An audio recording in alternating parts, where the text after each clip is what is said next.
the girl Abriah, Serenity. I'm back at you with another video. I'm back at you with another prophetic word. So these last 2 days, y'all, these last 2 days, I've been crying nonstop. I've been crying. I don't even know if you can see it in my eyes. I don't think so. You can't see it now. I'm not even wearing makeup on this video because I wasn't sure if I was going to start going under this little crying grievance thing again. But this last 2 days, I have been crying nonstop. And not even crying, just like a little tear here and there. Like, no, just like hyperventilating and just crying and crying and crying. And I didn't understand what was going on or where it was coming from. Now, before Friday came and that started, I was feeling a little off Wednesday and Thursday. Now, it was a storm that came out here that was pretty bad, but it wasn't anything that like shook me up or anything. But I was just feeling off. Everything was just feeling off. Like every time I left the house, I prayed. Every time I came back to the house, I prayed. Whenever I had to do anything, I would just pray because I'm like, Lord, I don't know what's going on right now, but I'm just going to keep praying. I'm like, I don't know what's happening right now. And I'm like, I feel a shift in the spirit. I feel something different. But I'm like, I honestly can't even explain what it is. Like, I was trying to tap in to figure out what it is. But I'm like, I can't figure out what this is. Like, I don't know what this is. But this is heavy. Whatever it is, it's heavy. So heavy on my spirit, I began to weep uncontrollably. And it was just so heavy. And it was 3 people on my mind. My dad, my youngest sibling, and my ex-husband. And like I just felt the Holy Spirit in my ear saying, tell them that you love them. Tell them that you love them. Like, tell them that you love them. Until it was one of them that I texted them and told them I forgave them because of some things they had did, you know, to me in the past. And, you know, I just kind of was like, you know, I don't know if I ever told you. I know I apologize for my wrongdoings, but I don't know if I ever told you that I forgave you, you know, for everything. And I'm not mad at you and I don't hate you and I don't see you no type of way. And I love you, you know, and I always consider you family. And I had to let that person know. And the Lord just told me to do it. And I kind of was like, why he got me doing all this? Like, now I'm freaking out. So I text all of them. Nobody texts back other than my dad. Like, my dad was the only person that texts back.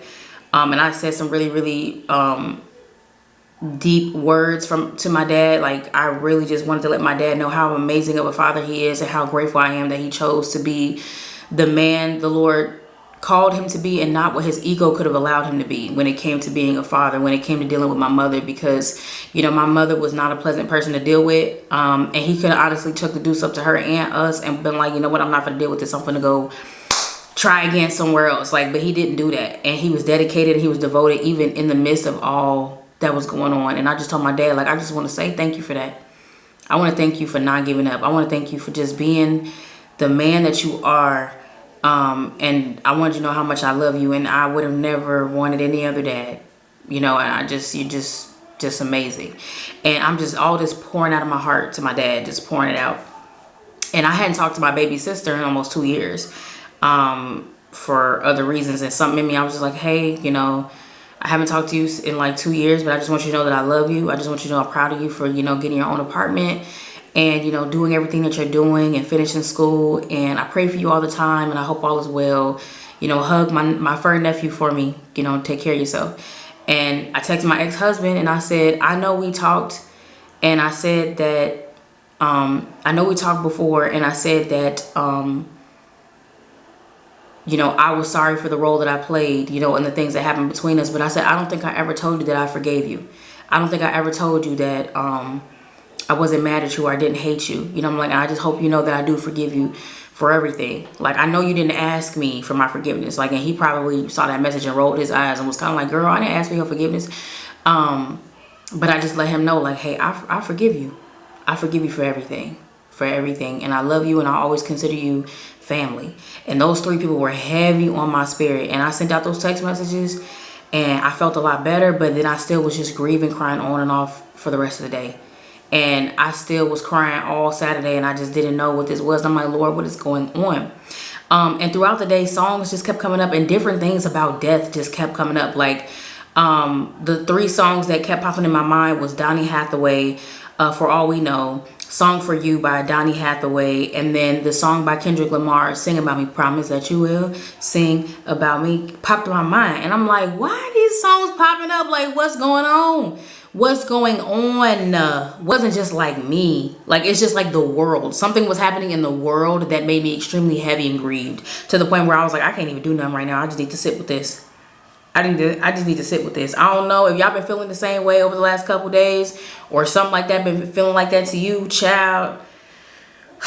I don't know. I was feeling extremely grieved. Also went out to dinner with some family. I went out to dinner with family on Saturday, and even when we was at the table, we was talking about death. We was talking about death. And one of the ladies, before we left, she was saying, you know, we need to stick together. We need to see each other more. We need to do better, because she's like, life is just so short, and you just never know when things are just gonna change.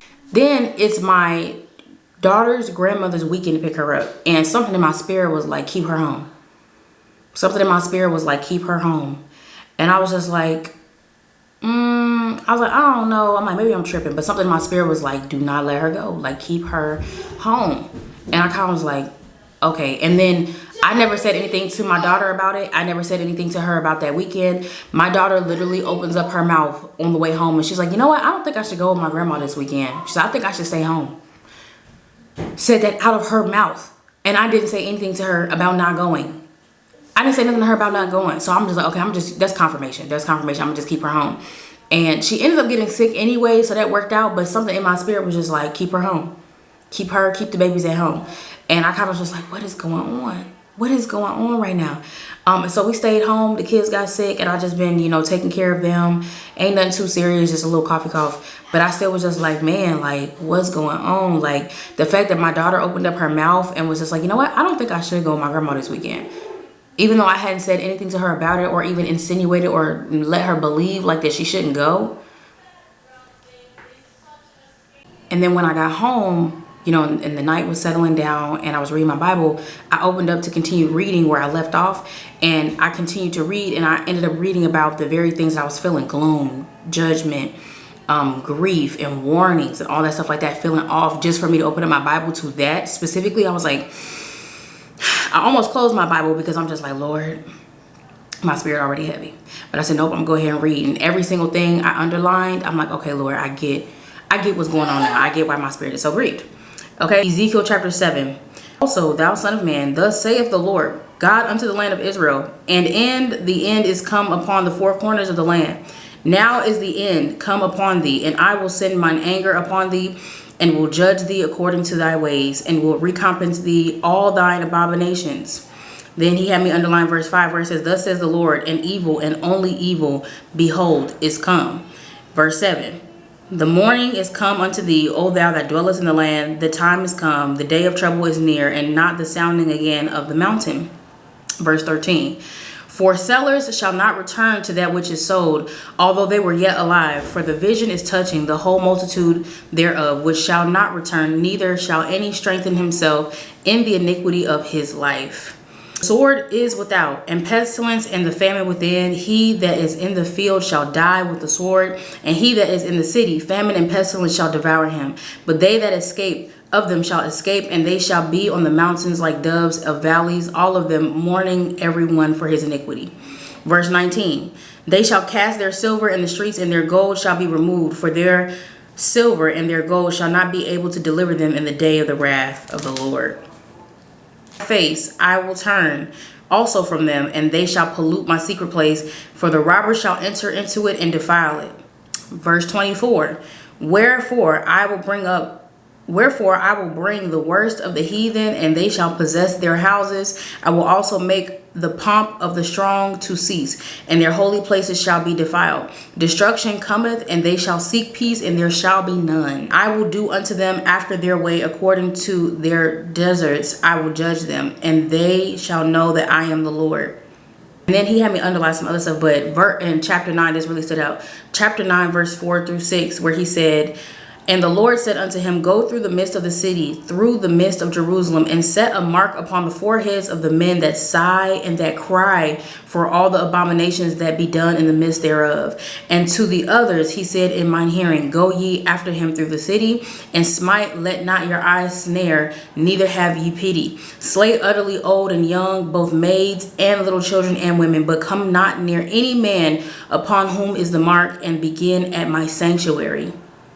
And as I'm reading this, I'm grieved even more, because now I know why I'm feeling this way. Judgment is here. Judgment is here. And something's getting ready to happen on U.S. soil that's really, really big. That's going to be really grieving some. And then I had a dream this morning to kind of confirm that. And specifically, it was New York again. It was New York. Saying to me, because of our idolatry, we will be judged. And the Lord said we will be judged, each person according to our own sin. Now, mind you guys, I have been talking about this on my channel for quite some time. I talked about this, you know, about persecution was coming. I told you guys that the closer we get to the election, the more careful we need to be.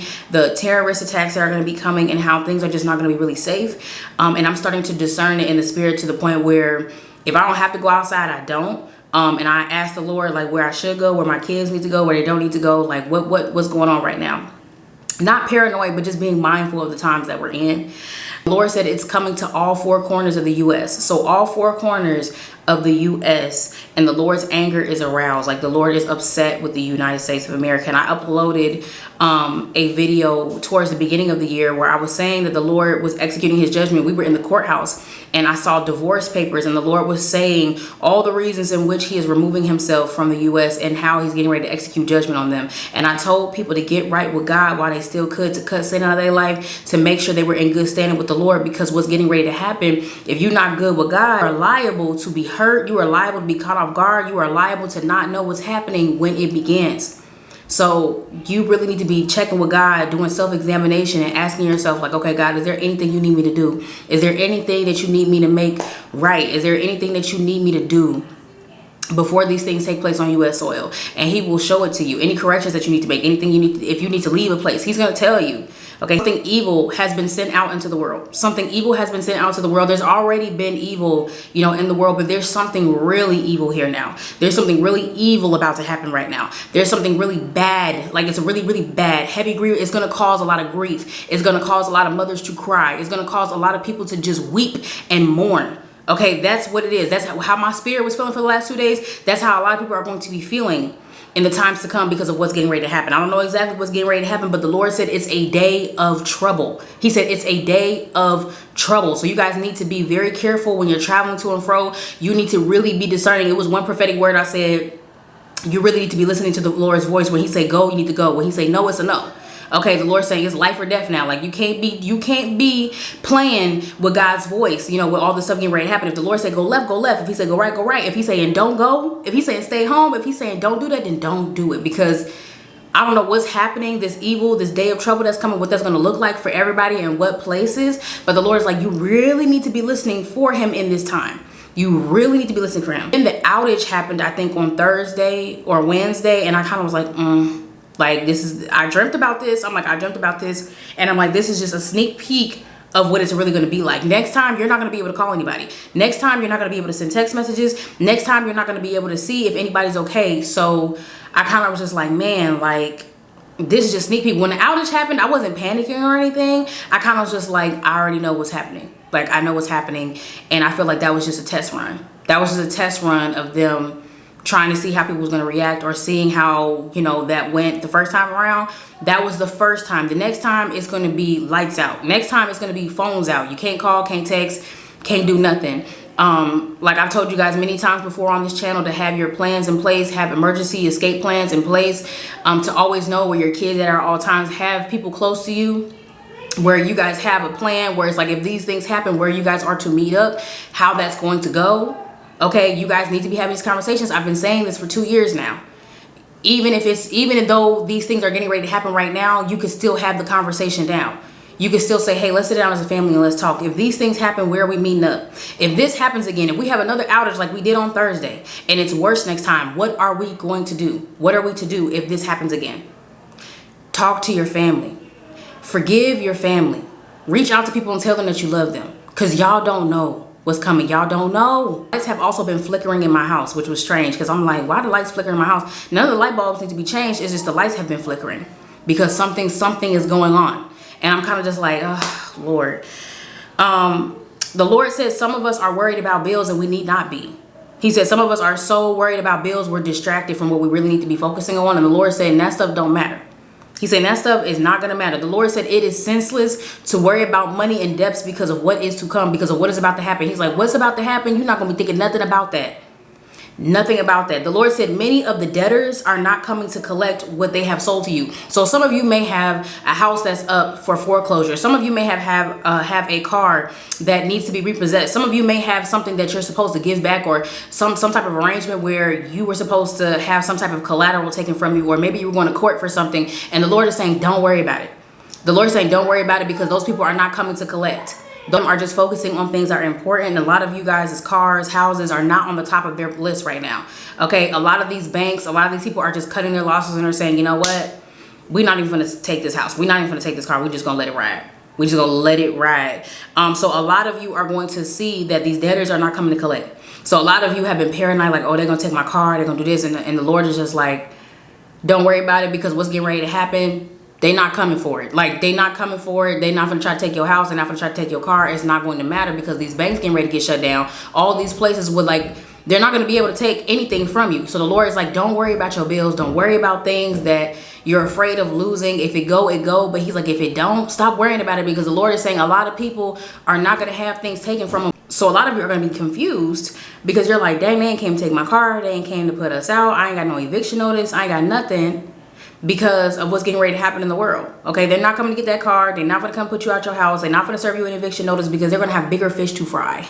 Okay, they're going to have bigger problems. And the last thing they're going to be worrying about is putting people out the crib, about collecting some kind of collateral. And then the banks are going to be shut down again as well. They're not going to have a lot of leeway to do these things. Now, this is not to say don't pay your bills. If you have money and the Lord has given you financial blessings to be able to take care of yourself, then you do that. But this is for the people who cannot. This is for the people who the Lord has said, don't worry about it. And some of you know exactly who I'm talking to. Some of you know, because the Lord has told you this. The Lord is saying, don't worry about it. The banks are cutting their losses at this time. Some of them are like, we're not even going to bother. Okay, because they know what is coming. The Lord said there are also going to be some people who sell their belongings, okay, in hopes to return to it later. Like, some of these people are going to sell their businesses, thinking that when things get better, they can just come back to it. Some people are getting ready to sell dogs. They're getting ready to cut their losses as well. And they're thinking like, oh, when things get better, I'm going to come back for it. But the Lord is just like, nah, once you sell it, that's it. Ain't no more. Like, you're not going to be able to come retrieve it. And the Lord, like, even if you are still alive, you can't get it back. Like, once you cut your losses, once it's gone, it's gone.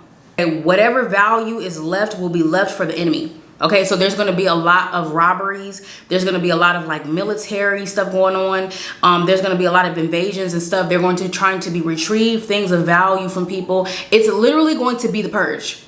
It's literally going to be like the purge. And there's going to be a lot of home invasions, a lot of people trying to break into people's homes, all that type of stuff. That's what it's going to be. Paranoid, be prayed up. You know, the Lord will have told you some things, like gotten you a safe and things like that. Yeah, they're gonna be trying to come to your house to retrieve some things, because they know you have some things that are of value. The Lord is telling some people to go. Like, he's telling some people to leave the areas that they're in, and he's been telling them to be up and out, and he's been telling them it's time to move around. He's been saying it's time to move around, and you will know, because he has spoken this to you. He has put it in your heart. He has been saying it's time to go, it's time to leave, because some of us are in areas that are not safe, right? Even though they may seem safe, they're not going to be safe when these things begin to happen. So the Lord has revealed some of that to some people. He definitely revealed it to me and told me that the main reason he wants me to relocate is because the area that I'm in will not be safe in the times to come. Now, he didn't say why. He didn't say under what circumstances. He just said when it's time to go, you got to go. This is also why you see so many people getting married suddenly. Like that. This is why you see so many people saying, oh, me and my God-ordained spouse are together. Oh, I just got married. Oh, we're together now, because of this. It is not because the Lord is just like, oh, yay, you know, I want you guys to be happy type of thing. No, it's for your own protection. It's for survival. It's for you to have somebody to be at your side when these things take place, because this stuff is about to get crazy out here. So some of you may be getting ready to come together with your spouse because of this. Because of this very thing. Not because, oh, it's just your time and the Lord wants you to be happy and all these things. No, because you need the protection. Because you need a covering. Because you need to cover each other's blind spots. Like, this is why the Lord is bringing this together right now. And some of you are kind of just like, this is not how I thought this would happen. This is not how I thought the Lord would have wanted this to be. Or this isn't how I envisioned it coming together. You're going to be happy, but you're also going to be aware of the times that you're in. And this is why you see a lot of people going to get their wives. This is why you see a lot of women relocating to go be near their husbands, because of what's getting ready to take place. The Lord may have been calling some of you back home, like to move back home with family, because of what's getting ready to happen. Because what's getting ready to happen, the Lord does not want a lot of his children to be alone. He does not want a lot of them to be alone. He does not want you to be isolated in the times to come. And he wants us to be surrounded by like-minded people, surrounded by believers. For those of us that will escape, for those of us that will be spared, we will see the judgment of the Lord be executed where we're at. And we will be mourning. There will be so much grief. There will be so much crying and weeping and just gnashing and just pulling your clothes off and just not knowing what to do. It's going to be a lot of that. Like, you're going to be watching from a distance and not even understand. You're just going to be grieving and just crying and just carrying on and you're just not going to know what to do. You're going to be thankful that the Lord spared you, but at the same time, you're just going to be so heartbroken. I remember I had a vision of me and my God ordained spouse, and we were hopping in the car and leaving. You know, some things had happened and we got in the car, we packed the kids up and we was gone. Like, I don't even remember where we was going. Honestly, we didn't even know where we was going. We just know we couldn't stay in that area and we had to get far away from where we was at. It was me, him, and all the kids, and we got up in the car and we was out. We left because we had to go. And I had that dream like at the beginning of this year, and I had another similar dream to that years ago. And I had a dream or a vision that we were standing on some type of hill or mountain watching like the city go up in flames, watching the city go up in smoke. And we were like crying. And we were like, oh my gosh, like this is really happening. And we were kind of like thanking the Lord that we made it out, but we were crying for all the people that were still in there. Like, we were like, oh my goodness, we have some people that we know that are in there. And we were just crying watching this happen. The Lord telling you to go, leave a place, get from around somewhere. This is part of the reason why he's giving you a little bit more time to move around. So the Lord told you to go, leave. Like, it's not worth your life. It's literally life or death. It's not, this is not something to play with right now. This is not a, oh, I want to stay. It's life or death. Play around if you want to. Okay, the Lord said, if I say go, it's a go. If I say no, no. If I say stay, stay. The Lord said there's not going to be any amount of money that can deliver you out of this situation. A lot of y'all going to be trying to bribe your way into safety. A lot of y'all going to be trying to give people money. Here, take this money. If you could just take us with, it ain't going to be none of that. It ain't going to be none of that. Money, gold, whatever is not going to work. Your money will have no value. Your gold, whatever it is, your power, your status, you know, isn't going to matter anymore once these things begin to happen. It's not going to help you. It's not going to be able to help you. And the Lord wants you to know that. The Lord is like, if you try to bribe your way into safety, it ain't going to work. They don't want your money. They don't want your money. I don't know if you guys saw the movie Left Behind that came out earlier this year. And honestly, when I watched that movie, I felt like I was being gaslit by the government because of all the dreams the Lord gave me. And it was like all the dreams the Lord gave me, they put into a film. And I kind of was just like, I feel like I'm being gaslit by the government right now. In the movie, the guy tried to go to somebody who was prepared for help, and the guy that was like prepared was like, I ain't finna help you. He was like, I'm gonna give you money, I'll give you this. And he like, dude, none of that stuff means anything anymore. None of that stuff means anything anymore. I don't care about none of that. No money. What am I gonna do with this money? I can't spend money on this. That stuff over with. I can't help you. Either you gotta have something that's beneficial to me. I ain't gonna help you. Either you gonna get off my lawn or you gonna die. The Lord also said, keep your tanks full. If you have a car that's a gas car, he said, keep your tanks full at all times. He's saying, do not let it get empty. Like, I felt convicted, you know, last week where I was driving and my car was on half and the Lord was like, fill up your tank. Fill up your tank. Keep your tank full. Like, every time you see it get low, fill it up. Just fill it up. Don't wait till it gets on the halfway line. You never know when you're going to have to pack up your car and move around.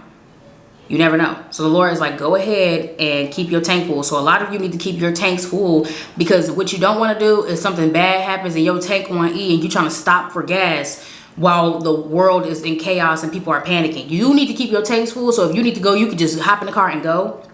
Keep emergency stuff in your car. Jumper cables, blankets, water, stuff like that in your car, which you should have in your car anyway, like just in case, like, you know, your car battery dies or you get a flat or something like that. But have those things in your car. And I'm like, again, I'm not saying these things to scare you guys. I'm just letting you guys know the times that we are in and what you guys need to know. Keep a Bible in your car. Keep your Bible close to you at all times. Don't rely on the Bible app to be able to read your Bible. Have more than one Bible. Have more than one version. Just keep it with you at all times. I keep this thing close to me at all times. I always know where this thing is at. And I got like 3-4 more floating around the house somewhere that I can always grab. Keep your Bibles on you. The Lord also said that the churches will be defiled. They've already been defiled but they will be taken over by homeless people, secular people, military personnel. So a lot of believers will be trying to run to the church for sanctuary and they will find none. They will go to the church and thinking they about to be safe, and they'll see like, oh, it's not safe here either.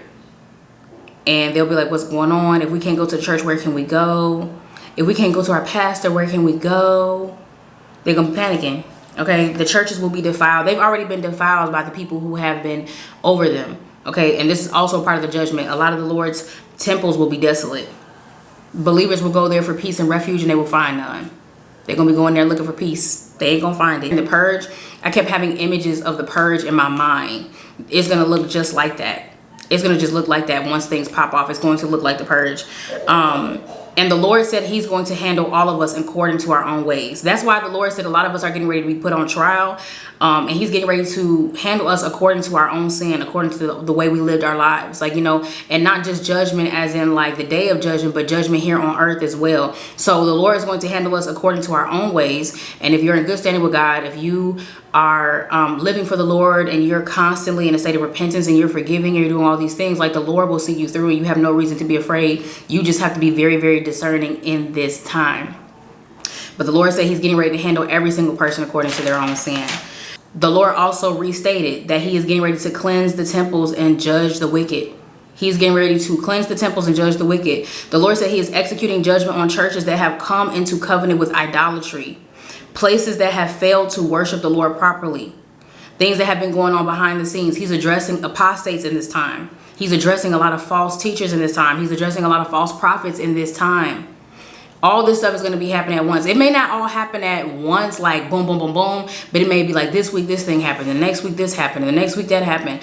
But it's all going to be very close together. The Lord is getting ready to expose secret things that have been happening in back rooms. Things that have been happening behind people's backs. He's exposing lies. He's exposing liars. He's exposing the truth in this time. And no matter what way, shape, or form it's going to manifest, the Lord is saying truth is coming and judgment is here. Okay. And that's why my spirit has been so grieved, you guys, to really, really be careful. And then I woke up this morning and saw that Biden dropped out of the presidential election, which the Lord did prophesy to me that there was going to be a change of political power, but it was not going to be the change that we expected, and it was going to be quick. It was going to be really, really fast. And that there was going to be multiple attempts to assassinate Trump, and that first one, it was not the last one. There's also going to be some more changes that happen. You guys need to be really, really careful as you're traveling to and fro. When you're traveling outside, when you're going places, you need to be very mindful. You need to be praying every time before you leave the house, like, do I need to go here? Yeah, I want to go see this person, but do I need to? Lord, do you want me here? Do you want to keep my kids home? What do you want me to do? You should be seeking the Lord every day about instructions. If you are in a God-ordained marriage, if you are a man and you know the Lord has sent you to go get your wife, the Lord has sent you to go be with your wife, go get your wife. If you are a woman and the Lord has been telling you to go back home to your husband, go back home to your husband. Because in the times to come, you won't have the option to do it. And like I have said many times before, the Lord is going to mark his people. The Lord is going to mark his people, and he is talking to the people he has marked. He has angels guiding the people he has marked. A lot of the God's people are really in tune with him right now, are not oblivious to this. This is not their first time hearing this. They're not sitting here like, oh my goodness, what? I never heard of anything like this. Like, they know what's going on. They've been discerning it as well. You've been hearing a lot of prophetic voices talk about this. And honestly, if you're a prophetic voice and you ain't said nothing about this, I probably don't even listen to you. Like, if you are out here prophesying hope and prosperity and just babies and big houses and cars, and you're not talking about this stuff, then you're probably not as in tune with God as you think. Okay, because this stuff is really, really important. The things that are to come. And if we do not warn God's people, that's a lot of blood on our hands. And the only thing we want to talk about are the things that we think people want to hear, or things that make people happy, that give people hope. And it's kind of like, no, we should be warning people about things that's going to keep them alive. Right? That's not going to cut their life short. That's not going to keep them going to hell. You know what I'm saying? These things are really, really important to talk about. As I was reading the book of Ezekiel, this is one of the words that came up as well. That's what the next prophetic word is about. Warning the righteous, right? Where it says, again, when a righteous man doth turn from his righteousness and commit iniquity, and I lay stumbling block before him, he shall die, because thou hast not given him warning. He shall die in his sin, and his righteousness, which he hath done, shall not be remembered, but his blood will I require at thine hand. Nevertheless, if thou warn the righteous man that the righteous sin not, and he doth not sin, he shall surely live, because he is warned. Also thou hast delivered thy soul. Okay, so when the Lord tells you to put out a warning, when the Lord is speaking things like this to you, If you do not warn people about what is to come, if something happens to them on the day of trouble, if something happens to them, that's a lot of blood on your hands. And the Lord will hold you accountable for the bloodshed of the people who were unaware that would have heeded the warning if you had told them. They don't always have to listen to you. They could probably think that you're nuts. People could watch me right now and just be like, girl, you're nuts. But guess what? That ain't no blood on my hands. I'm just doing what the Lord told me to do. Okay? I'm just speaking what the Lord told me to speak. Whether or not you want to receive it. But these are the things that are to come. There's about to be a lot of death. The spirit of death is just like all over the place. The Lord also gave me a dream about New York again. He gave me a dream about New York. I had a dream that I booked a flight to New York, and I went to New York, and I was in the airport getting off the plane. And when I got off the plane, there was a missile going. I saw the smoke behind the missile, and it was going into a large body of water. And it was like blew up. But the effects of the missile had not happened yet. It was really slow, almost like an earthquake or like a hurricane. And it was a big tidal wave that was coming as a result of that missile. And so there was like emergency evacuation. Oh, you guys got to get out of here. And I was like, get out of here. And I was like, dang, is it too late for me to catch another flight back home? And they were like, yeah, no more flights. You couldn't go out and you couldn't come in. Like, so I kind of was like, what are we supposed to do? So we were stuck in the airport, y'all. We were stuck in the airport while all this stuff was happening outside. They was giving all of us life jackets. You know, because the water was rising higher and higher to the point where the water was coming over the building. And we kept trying to get to high ground. We kept trying to like, okay, we got to get to the top of the building. Because the water was rising so fast due to the waves crushing into the airport. And we were trying to get to the top. We kept trying to get to the top. And some of us were like, we're not going to be able to make it to the top. The water is moving faster than we can. We can't get on the elevator. We gotta go up the stairs. And so we had to get to the top of the building. We had to take cover. We had to get high up, so that we can go above the water. Like if we gotta be above the water, cool. And then some of us made it to the top of the building. We got to the point where we were in the water, but there was a lot of dangerous creatures in the water, crocodiles, all types of stuff, eating people. Y'all, I was like crying. People was losing their children. People was crying and just grieved. Just grieved, y'all. Grief been in my spirit. I have been grieved these last couple days. And also, you guys, if it has been on your heart to text anybody, if it has been on your heart to forgive anybody, if it's been on your heart to tell somebody how you feel, do it. Do it. Just do it. Just do it. If you feel like you shouldn't go somewhere, don't go. If you feel like you need to leave somewhere, leave. If you're feeling like you need to come out from somebody, come out from amongst people, to do it. If you feel like you need to cancel plans, cancel them. If you feel like you need to keep your kids home, keep them home. Because heeding that voice, heeding those things are extremely important in this time. All right. I'm going to be uploading another video. But my name is Abriah Serenity. If you haven't already, click that like and subscribe button. Turn on those notifications so you don't miss any more uploads from me. I love you all with the love of the Lord, and I'll see you guys next time.